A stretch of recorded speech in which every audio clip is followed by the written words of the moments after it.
Welcome back to another OTC video where today we're talking about GPO plus or GPOX. Now, before we actually do get into some technicals and talk about the chart, see where the chart is actually heading, let's just cover the project very quickly and the actual firm and what they do. So on the OTC market, it's GPOX. This is the ticker. And just moving straight down, we can see that it is headquartered in Las Vegas, Nevada, and it's a publicly traded company of industry-specific group purchasing organizations, or GPOs. Now, the main holdings of this firm are Health GPO, a group purchasing organization for the healthcare industry, and CBD GPO, a group purchasing organization for the CBD and hemp industry.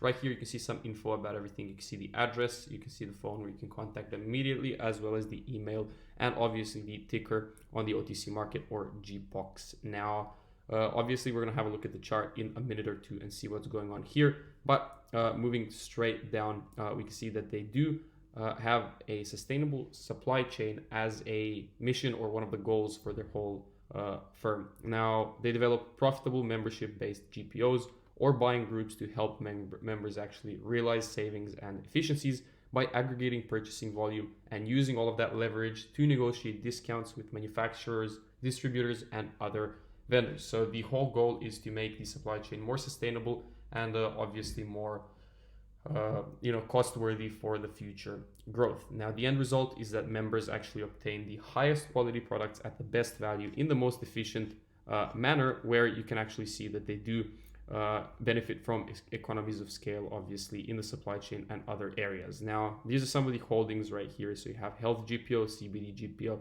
and GPO Pro services, or these plus services, and it has a minimum order quantities unit, which actually enables small and mid-sized companies to participate with all of these larger corporations. Now, economies of scale and basically explaining what GPO is an entity that is created to leverage the purchasing power of a group of businesses to obtain discounts using economies of scale. So basically, they negotiate together and collect funds together and negotiate a smaller price when it comes to supply chain management and everything. So they negotiate discounted rates from members and service providers, which are then passed on to their members. And the first GPOs were established in the early 1900s and were initially set up as buying groups for hospitals and the healthcare industry.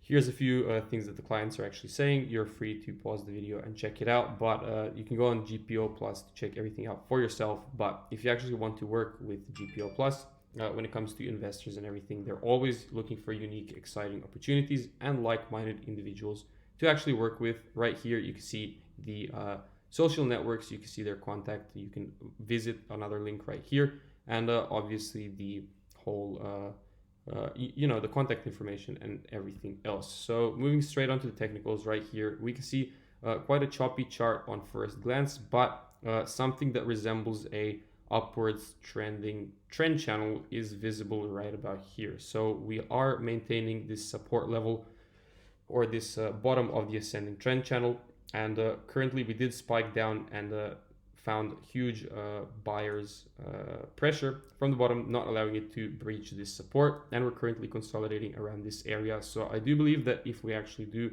break out of this sort of correction pattern, which we did actually break out of, or counter trend line, we could continue first of all until the top of this ascending trend channel, and my second target would probably be the previous all-time high level, or $3.72.